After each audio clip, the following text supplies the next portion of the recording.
Hi friends, நம்ம சட்டுன்னு வைக்கிற ஒரு இட்லி சாம்பார் ரெசிபி பார்க்கலாமா? இது சூப்பராக இருக்கும் ரொம்ப. வாங்க இது 1 பாட் ரெசிபியாக எப்படி செய்கிறதுன்னு பார்க்கலாம். அதுக்கு குக்கரில் கொஞ்சம் சிறுபருப்பு போட்டு நல்லா, இது எங்கள் பெரிய பாப்பா போட்டுட்ருக்குது, நான் போடுறேன்னு அவளும் கூட வந்து வேலை செய்கிறேன்னு சொல்லிட்டு போட்டுட்ருக்கான். போட்டு நல்லா அலசிட்டு நல்லா கழுவிட்டு சிறுபருப்பை 2 வாட்டி நல்லா தண்ணி ஊற்றி அலசிக்கலாம் ஃப்ரெண்ட்ஸ். நல்லா கழுவி எடுத்துகிட்டு வந்துச்சு.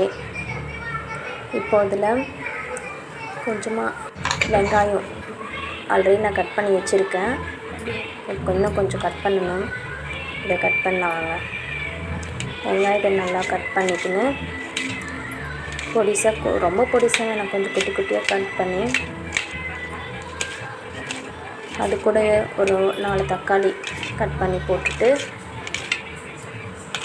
அந்த உள்ளே இருக்கிற காம்பு விதை அந்த மாதிரி இருக்குல்ல அதெல்லாம் நீக்கிட்டு, தக்காளி ஒரு 4 பச்சை மிளகாய்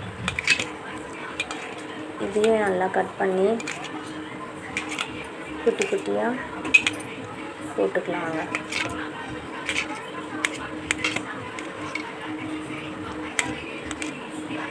நல்லா இது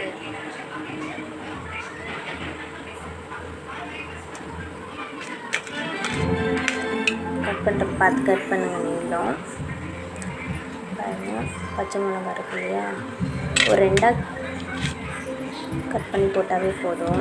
பொடிசெல்லாம் கட் பண்ண வேண்டாம். இதுக்கு ரொம்பலாம் மிளகா பொடி மசாலா பொடி எதுவுமே தேவையில்லைங்க.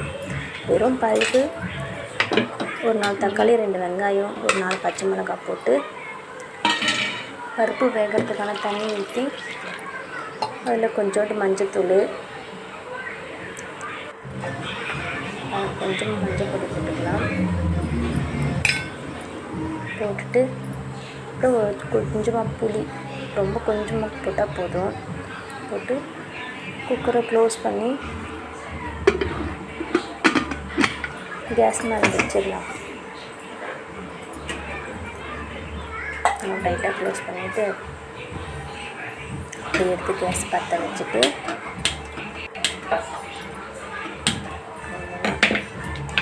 அப்படியே எடுத்து கேஸ் மேலே வச்சிடலாம்.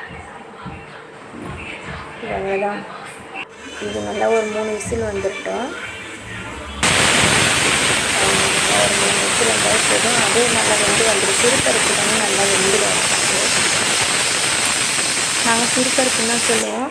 கொஞ்சம் பேர் இதை பாசிப்பருப்புன்னு சொல்லுவாங்க. எங்கள் சைடில் நாங்கள் சிறுபருப்புன்னு தான் சொல்லுவோம். இதை நல்லா வெந்து எடுத்துக்கோமா. அதெல்லாம் போனதுக்கப்புறம் நல்லா குக்கரை ஓப்பன் பண்ணி பார்த்தா இந்த மாதிரி வந்திருக்கும். இதை நல்லா ஒரு மத்து போட்டு நல்லா கடையுங்க. நல்லா கடைங்க. ஆல்ரெடி நல்லா வெந்திருக்கும். நாங்கள் மத்தில் கடைவோம். நீங்கள் அந்த பொட்டேட்டோ ஸ்மாஷ் பண்ணுவாங்க பார்த்தீங்களா, அதில் கூட பண்ணிக்கலாம். நாங்கள் மத்து போட்டு தான் கடைவோம். இதை நல்லா கடைஞ்சிருங்க. கடைஞ்சிட்டாங்கன்னா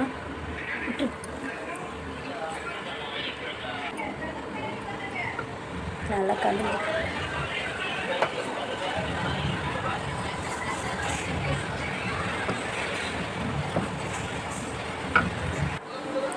கொஞ்சம் உப்பு போட்டுக்கலாம். இந்த டைமில்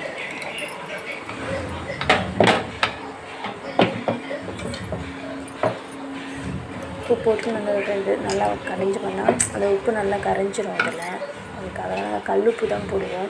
அதுதான் டேஸ்ட்டுக்கு அளவு கரெக்டாக இருக்கும்.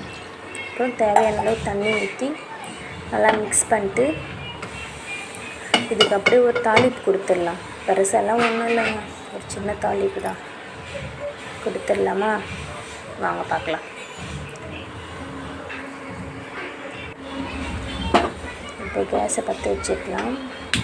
பற்ற வச்சுட்டு ஒரு சின்ன கடாய் வச்சுட்டு, தாளிக்கிற கரண்டி இருந்தாலும் பரவாயில்ல, இந்த சின்ன கடாய் வச்சுட்டு எண்ணெய் ஊற்றி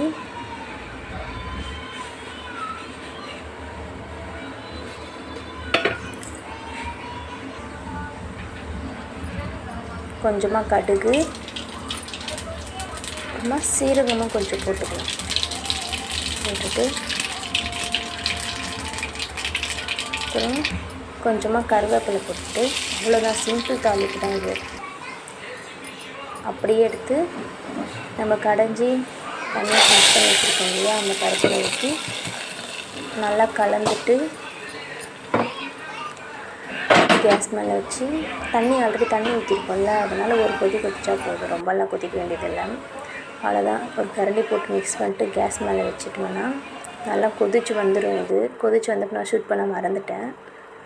கொதிச்சு வந்ததுக்கப்புறமா நல்லா 3 இட்லியை தட்டில் வச்சு நல்லா ஃபுல்லாக ஊற்றி சாப்பிட்டா செம்ம டேஸ்ட்டாக இருக்குங்க. இது உங்களுக்கும் பிடிச்சிருந்தா எங்கள் சேனலை லைக் பண்ணுங்கள், கமெண்ட் பண்ணுங்கள், ஷேர் பண்ணுங்கள், அப்படியே சப்ஸ்கிரைபும் பண்ணுங்கள். எங்களுக்கும் கொஞ்சம் ஹெல்ப்ஃபுல்லாக இருக்கும். இதுதான் ஃபஸ்ட் டைம் நாங்கள் போடுறது.